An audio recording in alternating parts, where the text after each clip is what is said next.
le Flash Info. Et à la une, hier après-midi, un incendie s'est déclaré dans une maison située à la Mauve, près de Saint-Lô. Une seule personne, une femme, occupait les lieux quand le feu a pris, selon les premiers éléments. Après des soins intensifs prodigués sur place par les secours, elle est décédée peu avant 17h. Les pompiers de Saint-Clair-sur-Elle et de Saint-Lô sont intervenus, ainsi que les gendarmes de Saint-Clair-sur-Elle et de Saint-Jean-de-Dé. Vendredi dernier, une course folle à plus de 100 km/h a opposé un conducteur mineur et des policiers motocyclistes dans les rues de Cherbourg. Le conducteur a brusquement accéléré alors que la police procédait à une opération de contrôle.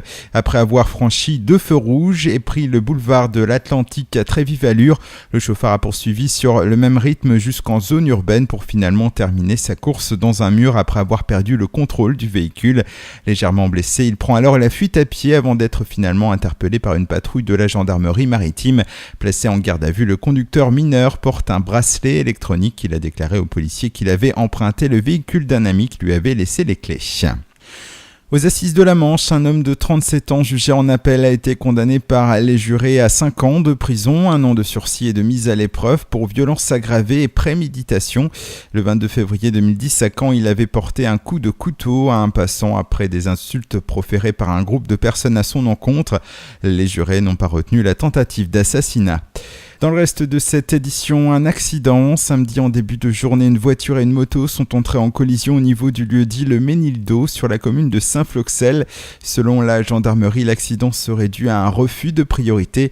Le conducteur de la moto, âgé de 22 ans et originaire d'Urville, a été gravement blessé. Son pronostic vital est engagé.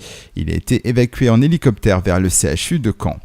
Enfin, ce week-end, l'association des officiers de la marine a tenu son assemblée générale au Cercle Chantraine à Cherbourg. Des représentants des délégations de Toulon, Brest, Lorient et bien sûr de Cherbourg étaient présents. L'association, qui compte actuellement 500 membres dans toute la France, a pour but d'entretenir les liens d'amitié entre les officiers de marine issus des équipages de la flotte.